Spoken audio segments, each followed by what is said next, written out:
Hello students, BSc second years के सभी students का आज की फिजिक्स ऑनलाइन क्लास में स्वागत है।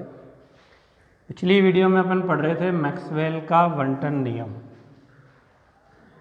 इसको आधा अपन ने कर लिया था पिछली वीडियो में, उसके आगे से स्टार्ट करेंगे मैक्सवेल का आणविक बंटन नियम।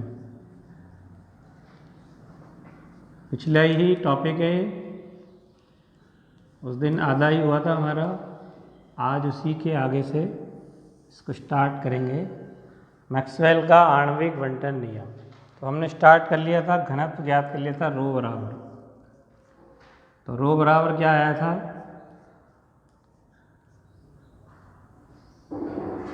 एन ए क्यू e की घात minus B C square D सी,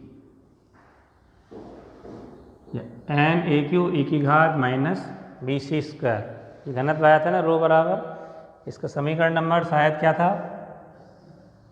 समीकरण नंबर 10 हमने लिखा था इसको, जहाँ स्मॉल b हमने एक नया कांस्टेंट माना था, किसके बराबर, बीटा बटे 2 की जगह, और सी स्क्वायर क्या था, U square plus V square plus W square. तो ये घनत्व है जो नियत होता है एन ए क्यू, ए और स्मॉल बी कांस्टेंट है सब इसमें, और सी किसकी जगह है, ये परिणामी जो वेग लिखते हैं, एन एकांक आयतन में अणुओं की संख्या है।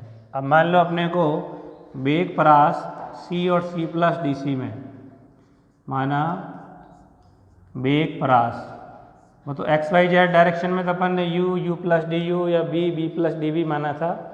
पर्टिकुलर परिणामी निकालें तो वेग परास क्या होगी, सी एवं सी प्लस डी सी में अणुओं की संख्या ज्ञात करने के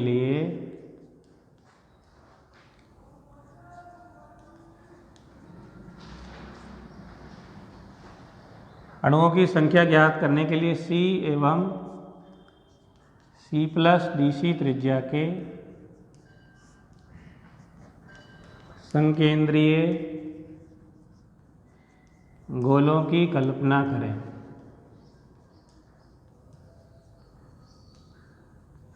जो आणविक वेग परास का वक्र हमने बनाया था, उस दिन भी बनाया था चित्र में, ये एक्स वाई जेड डायरेक्शन में, इस दिशा में वेग का घटक u, इधर v और इधर w, परिणामी वेग होता है c। ये अल्पांश लिया था हमने, तो अल्पांश ये अपन ने जो माना था, अब यहाँ वेग परास ज्ञात करनी c और c प्लस डी सी। एक c त्रिज्या का गोला बना लो और एक c प्लस डी सी, मान लो डी सी वही c प्लस डी सी हो गए, तो c प्लस डी सी त्रिज्या क्या हो गए, गोला, एक c त्रिज्या गोला हो गया और एक c प्लस डी सी। अब इसका जो डिफरेंस लेना है अपने c और c प्लस डी सी के मध्य में लेना है। तो c और c प्लस डी सी के मध्य में अणुओं की संख्या जो आएगी वो इस स्पेस में आएगी। ये जो बीच का स्पेस हो गया ना दोनों गोलों का, दोनों संकेंद्रीय गोलों का जो बीच का स्पेस हो गया, इसमें अणुओं की संख्या जो आएगी वो किस में होगी, इस वेग परास में, c और c प्लस डी सी में। तो पहले इसका आयतन लिखें, आयतन कितना होगा इसका, संकेंद्रीय गोलों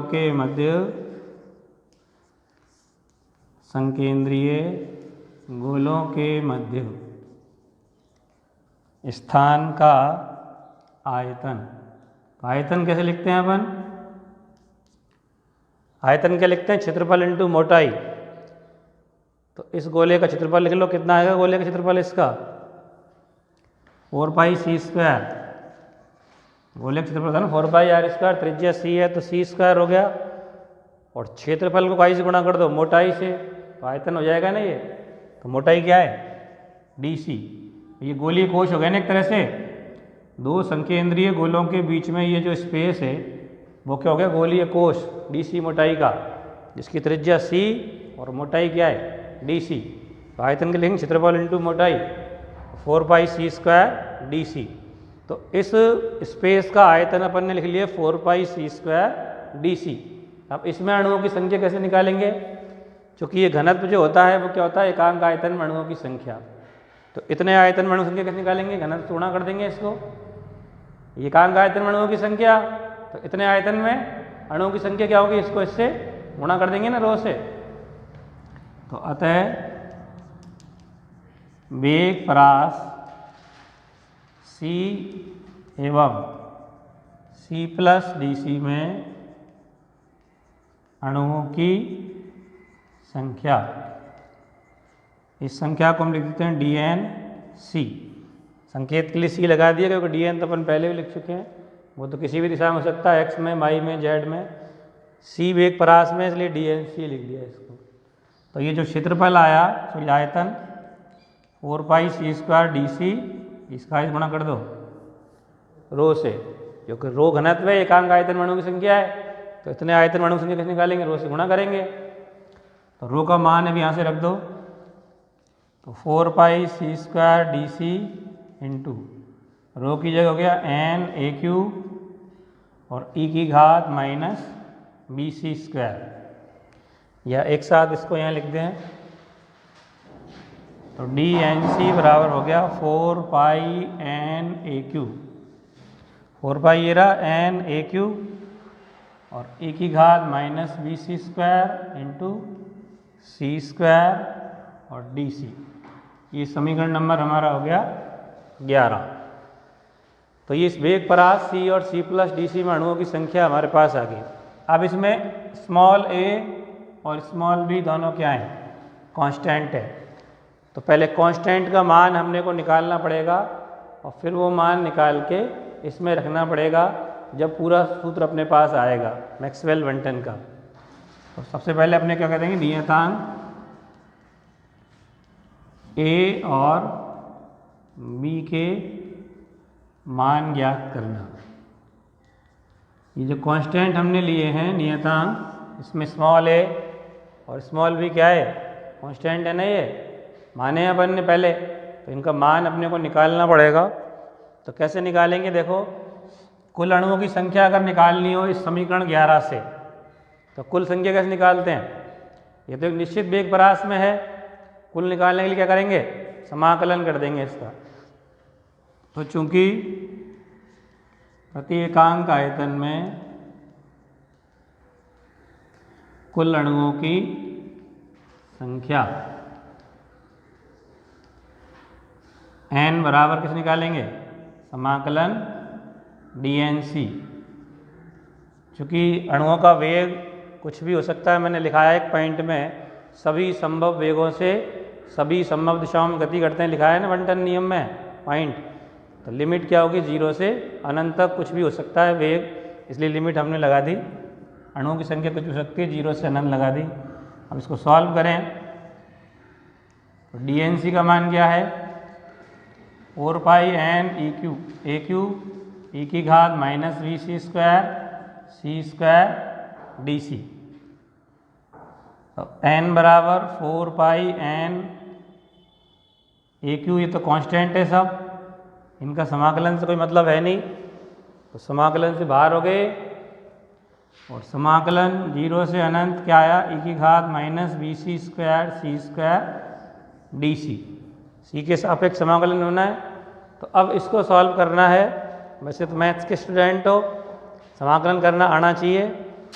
एग्ज़ाम में चाहें तो इसका मान डायरेक्ट लिख सकते हैं, समाकलन का पूरा सॉल्व करने की ज़रूरत नहीं है, लेकिन फिर भी मैं तुम्हें बता सकता हूँ समाकलन कैसे करेंगे। फिर भी चलो बता देते हैं।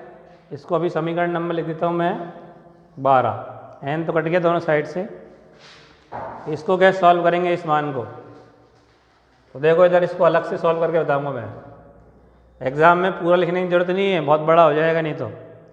ये तो साइड में रफ में हल कर सकते हो या फिर याद रख सकते हो कैसे भी करके। तो किसको सॉल्व कर रहे हैं अपन, लिमिट 0 से अनंत e की घात -BC² C² DC, इसका मान निकाल रहे हैं हम अलग से, इसमें शामिल नहीं है ये तो डायरेक्ट लिख सकते हो तुम यहाँ पे। ये तो मैं बता रहा हूँ खाली ताकि तुम पता लग जाए, वैसे तो कर रखे हैं मैथ्स में तुमने बहुत सारे समाकलन किए हैं। अब इसमें क्या मान लें अपन, ये BC² है, इसको माना x², माना B C square equal to x square या C square equal to x square upon B, यानी C equal to x upon root B. इसका अवकलन करो तो क्या हो गया, बी तो कांस्टेंट है, बी का कुछ नहीं होगा, सी स्क्वायर कितना हो गया 2c D C equal to x square का 2x डी एक्स, 2 से 2 कैंसिल हो गया। तो यहाँ से अपने को डी सी को रिप्लेस करना है, तो डी सी बराबर क्या आ गया, डी सी को हटा के एक्स के रूप में आएगी ना फॉर्म में ये समाकलन। ये तो मैथ स्टूडेंट हो, इतना समझाना नहीं चाहिए मेरे को। ये बटे में आएगा तो क्या आ जाएगा X D X upon B और सी नीचे आ गए। तो ये सी का मान लिख दो यहाँ से, ये वाला एक्स अपॉन रूट बी, ये रहा ना सी का मान, यहाँ एक्स से एक्स कट गया, ये बी की घात हो गई आधी, ऊपर फुल है नीचे हाफ है, हाफ रहेगी, मान कितना आया D C upon under root B. अब ये यहाँ पे रखो तो समाकलन हो गया 0 से अनंत, लिमिट वही रहेगी, चेंज नहीं होगी। तो सी का 0 तो एक्स भी 0, अनंत तो एक्स भी अनंत, इसलिए लिमिट वही रहेगी।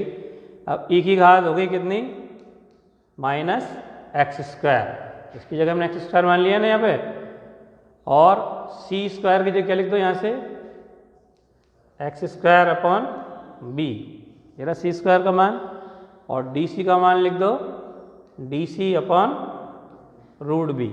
ये कांस्टेंट है, बी की घात कितनी हो गई 3/2, इसको समाकलन से बाहर निकाल दो तो 1 बी की घात 3/2 बाहर। अब समाकलन अपना बच गया ई की घात minus x square into x square D x. अब इसको जो गामा फलन से अपन सॉल्व करते हैं मैथ्स में, उस फॉर्म में इसको चेंज करना है। तो अगेन दोबारा ये मान लो एक्स स्क्वायर को टी मान लो, एक्स स्क्वायर को टी मान लो, यू मान लो, बी मान लो, कुछ भी मान लो, तो कांस्टेंट है। फिर दोबारा प्रूव करेंगे तो 2x डी एक्स बराबर डी टी, तो डी एक्स बराबर हो गया D T upon 2x, X की वैल्यू क्या है यहाँ से under root T, X square बराबर टी है तो एक्स बराबर अंडर रूट टी हो गया, तो डी टी अपॉन 2 एक्स की जगह अंडर रूट टी। अब यहाँ रख दो तो 1 बी की घात 3/2 समाकलन 0 से अनंत ई की घात माइनस टी, एक्स स्क्वायर की जगह टी मान लिया हमने, एक्स स्क्वायर की जगह टी और डी एक्स की जगह डी टी बटे 2 रूट टी, 2 को बाहर लिख दो तो 1/2 बी की घात 3/2 समाकलन 0 से अनंत ई की घात माइनस टी, और टी की घात कितनी होगी हाफ, हाफ रहेगी ना घात अंडर रूट में, ऊपर फुल है नीचे आधी है, और इसका मान डायरेक्ट होता है अंडर रूट π/2, पढ़ा है ना तो गामा फलन से तुमने मैथ्स में। तो अब कुल मिला के मान क्या आ गया 2 बी की घात 3/2 और इसका मान होता है रूट π/2, तो कुल मान कितना आ गया तुम्हारे पास, ये किसका मान है इसका। अब ये मान खा रख दो समीकरण नंबर 12 में, तो n कट गया इधर से, तो लेफ्ट साइड में क्या बचेगा 1 और बराबर 4π/a³, और इस समाकलन का मान हमने निकाल लिया क्या ये मान लिख दो, समाकलन का मान क्या आ गया 1/2 बी की घात 3/2 और रूट π/2, कितना हो गया 2 दूनी 4 कट गया, ये 4 कट गया ना यहाँ से, तो 1 बराबर हो गया पाई की घात कितनी हो गई a³ को अलग लिख दो,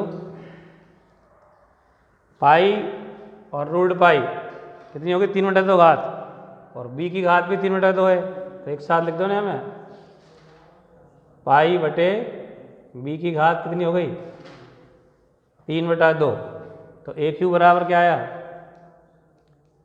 बटे में आएगा इधर b/पाई की घात, तो a का मान कितना हो गया रूट बी अपन पाई हो गया ना। अरे क्यूब हटाएंगे इधर से भी हट गया, हाफ रहेगी ना ये। तो ए का मान अभी भी बी के रूप में है। तो पहले यहाँ तक देखिए,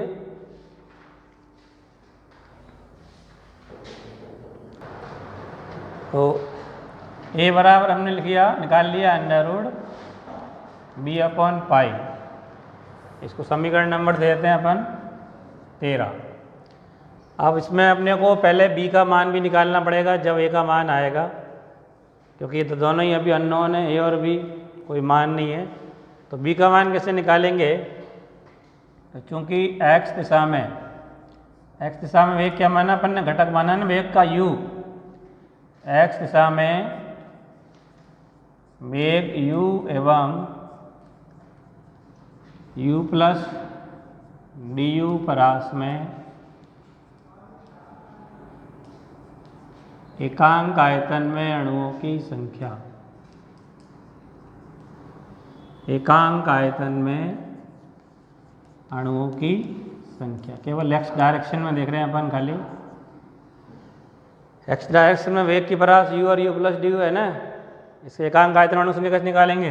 इस संख्या को चाहे तो अपन एन यू लिख दें, संकेत के लिए u लिख दिया अपन ने। तो कैसे निकालेंगे? प्रायिकता से गुणा करते हैं ना। प्रायिकता क्या है? u डायरेक्शन में शुरू मानी नहीं अपन ने F U, N F U. F U का मान कितना है? एफ यू का मान निकाला था ना अपन ने शुरू में सॉल्व करके। फिर उसके बाद इसी प्रकार लिखा था a इंटू ई की घात minus B U square. N U का मान ही निकाला था, ये प्रायिकता एफ यू डी यू लिख दो। अरे मान निकाला कि नहीं है? a इंटू ई की घात माइनस बी यू स्क्वायर ऊपर लिखा था ना, वो बीटा वाई टू के रूप में था स्मॉल बी की जगह। अरे अभी ये मान नहीं निकाला कि ई की घात माइनस बी सी स्क्वायर कहाँ से आया? ये क्यूब है। ये दोनों के मान थे ना, एफ यू एफ बी, इसी प्रकार लिखा था एफ बी एफ डब्ल्यू, वो सब मान यही तो आए थे एक जैसे ही। एक में बी स्क्वायर आया था बी वाले में, डब्ल्यू वाले में डब्ल्यू स्क्वायर आया था, तो यू वाले में नहीं आया था कि मान ये ए ई की घात माइनस बी यू स्क्वायर। तो एन यू ये अणुओं की संख्या हो गई। इसको समीकरण नंबर हमने लिख दिया 14। अब अपने को दाब अगर निकालें तो जैसे मान लो अपन ने जो पात्र लिया है घनाकार पात्र, इसकी जो भुजाओं की लंबाई है वो एकांक मान लेते हैं। जिस पात्र में अणुओं की संख्या मानी ना अपन ने, उसकी भुजाओं की लंबाई क्या मान लें? 1। मान लो किसी कण का द्रव्यमान m है, तो x डायरेक्शन कौन सी है इसकी? ये x डायरेक्शन में जब ये जाएगा कितने वेग से? x डायरेक्शन में वेग घटक क्या माना अपन ने? u। तो संवेग कितना होगा इसका? संवेग क्या होता है? द्रव्यमान गुणा वेग। तो टक्कर से पहले संवेग एम यू, और चूंकि मैंने तुमको लिखाया पॉइंट में कि टक्कर पूर्णतः प्रत्यास्थ होती है, तो पूर्ण प्रत्यास्थ का मतलब संवेग का क्या होगा? संरक्षण। तो जिस संवेग से टक्कर करेगा उसी संवेग से टक्कर के बाद वापस लौटेगा। तो वापस जब लौटेगा तो इधर जब जाएगा तो इस दिशा में तो संवेग कितना होगा? एम यू, और वापस लौटेगा तो क्या होगा? Minus M U. संवेग के परिमाण में कोई चेंज नहीं होगा, क्योंकि टक्कर कैसी है? पूर्ण प्रत्यास्थ। केवल डायरेक्शन चेंज हो जाएगी, इधर जाएगा दीवार से टकरा के वापस इसी संवेग से लौटेगा। तो संवेग में परिवर्तन कितना हुआ? x दिशा में अणु की दीवार से टक्कर के कारण संवेग में परिवर्तन कितना हो गया? 2mu हो गया ना संवेग में परिवर्तन। कैसे? अरे इनका अंतर निकालेंगे ना अपन, mu माइनस mu, संवेग परिवर्तन निकालेंगे ना तो प्लस 2mu हो गया। और संवेग में परिवर्तन की दर निकालें तो संवेग में परिवर्तन की दर, दर का मतलब क्या होता है? प्रति सेकंड, यानी समय का भाग और देना है इसमें। तो संवेग में परिवर्तन तो 2mu और बटे समय। तो समय कैसे निकालते हैं? दूरी बटे वेग, हमें क्या होता है, दूरी क्या है, एकांक दूरी है दोनों दीवारों के बीच में, तो 1 और वेग कितना है u। अरे समय लिखेंगे ना बटे में, परिवर्तन की दर कैसे लिखते हैं, dp अपॉन dt लिखते क्या, संवेग में परिवर्तन dp और बटे समय dt, dt मतलब समय, समय क्या होता है दूरी बटे वेग, दूरी क्या है एकांक, वेग क्या है u, कितना हो गया 2m। न्यूटन का गति का द्वितीय नियम है कि नहीं है, संवेग में परिवर्तन की दर किस बराबर होती है, बल के बराबर। यानी ये क्या आ गया, दीवार पर आरोपित बल आ गया, क्या आ गया, दीवार पे आरोपित बल। तो दाब कैसे निकालेंगे, दाब x दिशा में, बल बटे क्या होता है क्षेत्रफल, तो बल कितना हो गया, और क्षेत्रफल कितना होगा दीवार का, एकांक लंबाई की मानी है इसलिए 1 गुणा 1, 1 का स्क्वायर हो गया ना। क्षेत्रफल क्या होता है घन है, ये घन की दीवार कैसे होगी, स्क्वायर टाइप की, भुजा स्क्वायर, भुजा कितनी 1 का स्क्वायर 1 हो गया, यानी दाब कितना आ गया 2mu स्क्वायर। अब कुल दाब निकालना है अपने को, ये तो केवल x डायरेक्शन में लिया अपन ने, x डायरेक्शन में एक अणु का आया है तो खाली ये 2mu स्क्वायर जो वैल्यू है एक अणु की है, एक की तो निकाली, एक का संवेग है। अब पूरे अणु x डायरेक्शन में लिखेंगे तो x डायरेक्शन में संख्या कितनी है nu, तो x दिशा में अणुओं द्वारा पात्र की दीवार पर आरोपित कुल दाब, कुल दाब कितना हो जाएगा वो nu से गुणा कर देंगे ना इसको, और एक अणु का दाब, तो कितने अणु टक्कर कर रहे हैं इस दिशा में, इस वेग परास में, ये तो इस वेग परास में। अब कुल दाब टोटल निकालना हो पूरे पात्र का तो क्या करते हैं इसका summation nu into 2m square, या समाकलन कर दो, लिमिट हो जाएगी 0 से अनंत। nu का मान क्या है n a e की घात माइनस वी स्क्वायर, ये n लिख दिया मान, nu का n a e की घात माइनस वी स्क्वायर और 2mu स्क्वायर है ही, और du, ये मान हो गया ना इसका, nu का मान लिख दिया अपन ने 2mu स्क्वायर ये रहा, और du, तो p कुल दाब बराबर ही आ गया। अब इसको सॉल्व करो तो कांस्टेंट कौन कौन है बाहर जाएंगे हमें से, 2m नियत है और n और a, इनको क्या कर दो समाकलन से बाहर, तो 2mna बाहर हो गए समाकलन से, और समाकलन क्या है लिमिट 0 से अनंत e की घात minus V square u square du, और ये समाकलन का मान अभी अभी निकाला ना तुमने, c के रूप में था वो, तो बात वही है। अरे u की जगह क्या था वहाँ, कितना आया मान इसका 1 बटा b की घात 3 बटा 2 रूट पाई बटे 2 आया कि नहीं मान अभी, तो वो मान ऐसे कैसे लिख दो इसमें, तो p बराबर हो गया 2mna, और इसका मान क्या है अभी सॉल्व किया अपन ने 1 अपॉन b की घात 3 बटा 2 और रूट पाई बटे 2। अभी सॉल्व किया था ना इससे पहले, मैंने पूरा सॉल्व कराया तुमको e की घात माइनस वी सी स्क्वायर के लिए, तो रूट पाई बटे 2 आया ना, ये 2 और था यहाँ पे 1 बटा 2 बी की घात 3 बटा 2 रूट पाई बटे 2 मान आया है। अब इसको 1 2 तो कट गया यहाँ से, तो p बराबर क्या आया mna रूट पाई, और v की वैल्यू और रखो अब इसमें,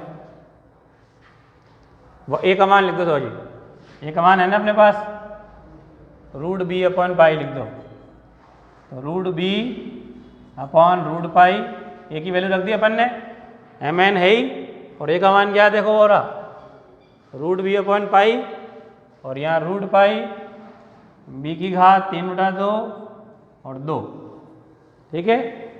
a का मान लिख दिया अपने रूट b अपॉन पाई, ये ऐसे कैसे ही है रूट पाई बटे 2 ही हो गया, क्या कट गया रूट पाई से रूट पाई कट गया, तो p बराबर क्या आया mn, और b की घात कितनी बची देखो 2 तो बटे में है ही, b की घात ऊपर अंडर रूट मतलब आधी, नीचे 3/2, तो 1 बच गया ना स्मॉल b। तो b की घात 1.5 में से आधी गई, 1 बच गई नीचे, और 2 एज इट इज, तो mn/2b आ गया। इसको समीकरण नंबर लिख दो 15। अब चूंकि आदर्श गैस के लिए जो अवस्था समीकरण होता है वो क्या होता है? आदर्श गैस के लिए अवस्था समीकरण से क्या होता है? P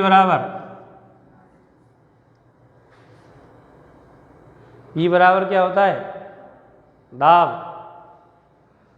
NKT upon B। P बराबर RT नहीं होता है, R का मतलब N क्या होता है? P बराबर NKT अपॉन B होता है ना। अब चूंकि यहाँ पे आयतन कितना होगा? भुजा का क्यूब, 1 का क्यूब 1 है एकांक आयतन के लिए, तो B की जगह तो केवल 1 लिख सकते हैं। तो P बराबर कितना हो गया? NKT। इस P और इस P को बराबर कर दो, एक ही चीज़ है, वो भी P हमने आदर्श गैस के लिए निकाला, ये भी उसी के लिए है। तो बराबर करेंगे तो NKT बराबर Mn/2b। N से N कट गया तो B की वैल्यू क्या आ गई? B को दल ले आओ, m/2kT। किसका मान आ गया ये? कांस्टेंट B का। और A का मान क्या आ जाएगा उस समीकरण से? अंडर रूट b/π है, B का मान ये रहा, m/2 पाई और एक्स्ट्रा हो गया, पाई और हो गया ना एक्स्ट्रा। ये किसका मान आ गया? A का। तो 16 और 17 से A और B के जो मान आ गए वो समीकरण 11 में रख दो, ये फाइनल है।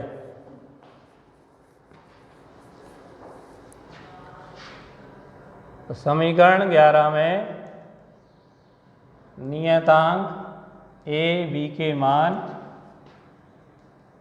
रखने पर तो DNC बराबर कितना हो गया? 4πn। A का मान लिख दो, ये रहा, m/2πkT की घात कितनी हो जाएगी? 3 है और इसमें अंडर रूट है, 3/2 हो गया। E की घात माइनस B का मान क्या है? m/2kT। B का मान लिख दिया c² और इंटू c² dc। तो इस परास में फाइनली ये अणुओं की संख्या हो गई। इसको समीकरण नंबर लिख दो 18। यह है मैक्सवेल का बंटन नियम या बंटन समीकरण कह सकते हैं, कहलाता है। इससे प्रायिकता अगर ज्ञात करनी हो तो प्रायिकता भी लिख सकते हैं। वेग परास C एवं C+dc में अणुओं के पाए जाने की प्रायिकता कैसे लिखेंगे?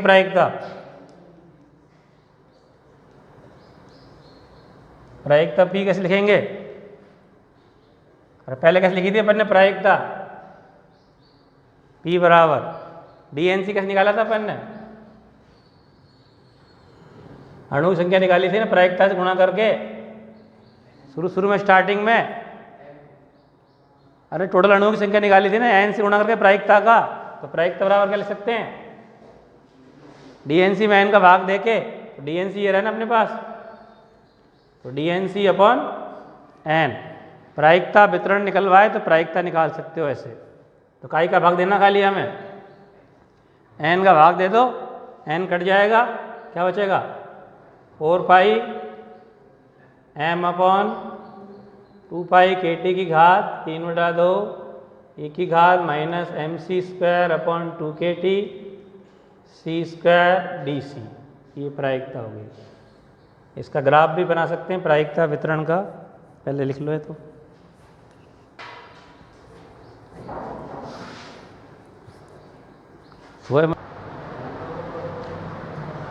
जो प्रायिकता अपन ने निकाली उसका प्रायिकता वितरण वक्र बनाएंगे।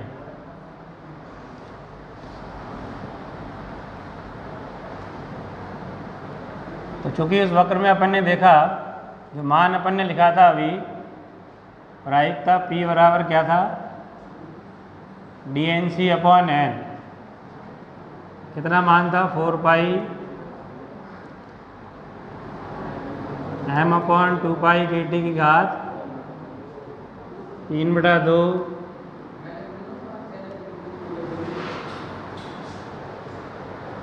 इसका वक्र बनाएंगे C के साथ। C प्रकाश का वेग है ना, तो इसका आधा जो वक्र है वो तो T के व्युत्क्रमानुपाती इस तरह का आएगा, और बाकी जो e की घात माइनस VC स्क्वायर चरघातांकी फलन होता है ना ये, तो चरघातांकी वक्र कैसे आते हैं, चरघातांकी वक्र आता है ना ये, तो दोनों को मिला के इस तरह का वक्र आएगा परिवर्तन। इसमें किसी वेग परास को शो करना है तो ये वेग परास C की शो कर दो, यहाँ पे वेग C और यहाँ C प्लस रेंज होगी ना बीच की, ये C और C प्लस DC के मध्य, और ये अणुओं की संख्या दिखा दो कितनी है इस परास में, DNC, और ये प्रायिकता वितरण वक्र हो गया। अब इस मैक्सवेल वन टन नियम जो अपने निकाला है इस सूत्र, इसके कुछ अनुप्रयोग हैं। अगला टॉपिक है ये मैक्सवेल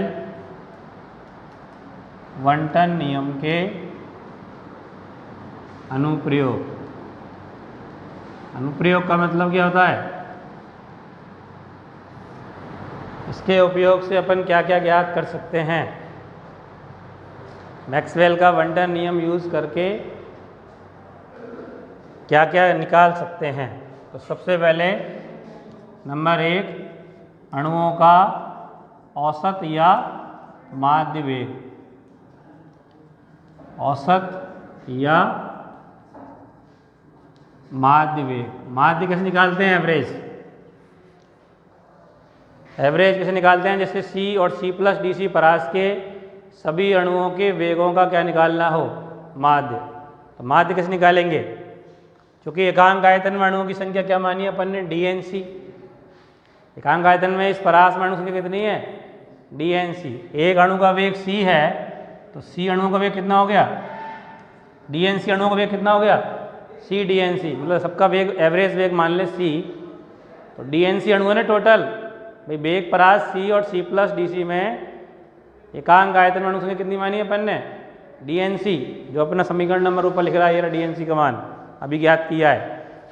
तो एक का वेग C, तो DNC अणु का वेग कितना हो गया, C, और समाकलन कर दिया तो सारे अणुओं का वेग आ गया। अभी हमें कोई सारी परास जितनी भी है अनलिमिटेड, और लिमिट लगा दो कहाँ से कहाँ तक है, कितने भी अणु हो सकते हैं, सारे पात्र में जितने भी अणु सबका हो गया ये तो योग हो गया। फिर योग में क्या भाग देना पड़ेगा,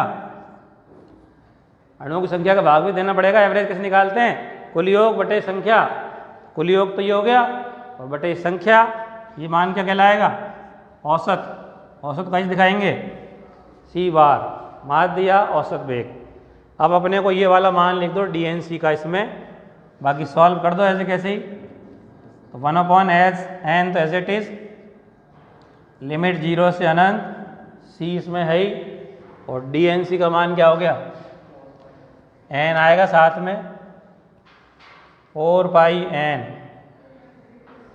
m अपॉन, इसको साथ b के रूप में लिख लो, चलो इसे करो, b की घात 3/2, बाद में लिख देंगे मान, b था ना यहाँ पे, 4 पाई n a है, a की घात e की घात minus VC square C square DC, A B के रूप में लिख दो, बाद में लिख देंगे मान इसका सॉल्व करने के बाद।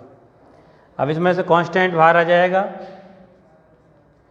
तो कौन है constant, 4 pi n a cube. A के रूप में लिख दिया अपन ने उसको, तो बाद में मान लिख लेंगे, यहाँ तो हमने मान लिखा हुआ था ए का, अब बाद में लिख देंगे लास्ट में सॉल्व हो जाने के बाद, क्योंकि इतना सारा फिर वो लंबा लिखना पड़ेगा, ज़्यादा खर्चा होगा, लास्ट में मान रख देंगे।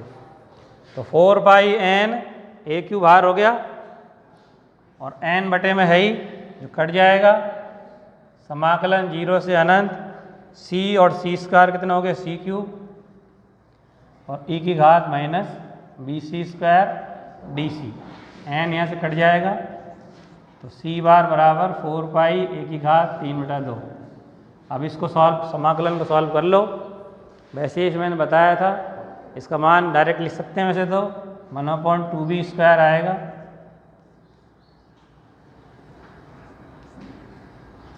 सॉल्व करके देख लेना, भले इसको अलग से, ये तो डायरेक्ट लिखना पड़ेगा अपने को, जैसे मैंने बताया वैसे ही सॉल्व कर लेना। bc² को मान के ये सब आ जाएगा।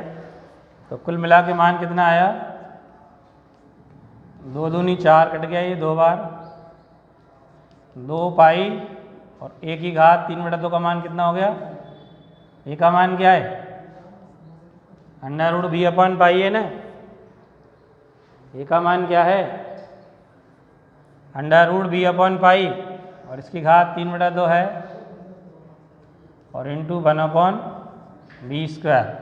तो कितना मान बचा ये 2 पाई कितनी बच गई 3/2 है, ए की घात 3 है, 3/2 घात होगी ना, रूट बी की घात 3/2 और नीचे 2 कितने बच गई 1 और पाई कितना बच गया अंडर रूट में है तो नीचे अंडर रूट पाई बच गया। तो सी बार का मान ये हो गया। बी का मान लिख दो अब इसमें। बी का मान क्या है अपना, बी कांस्टेंट का मान क्या निकाला m/2 के टी, m/2 के टी। तो सी बार बराबर कितना हो गया 2/b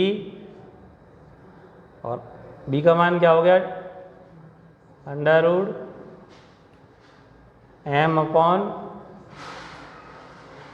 के टी।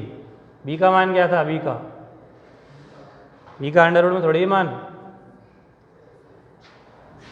अंडर रूट में बी बचेगा यहाँ पे, क्योंकि 2 घात है ना ये, और यहाँ कितनी है 1.5, अरे अंडर रूट का 3 1.5 तो रूट भी बचेगा और पाई जो बचेगा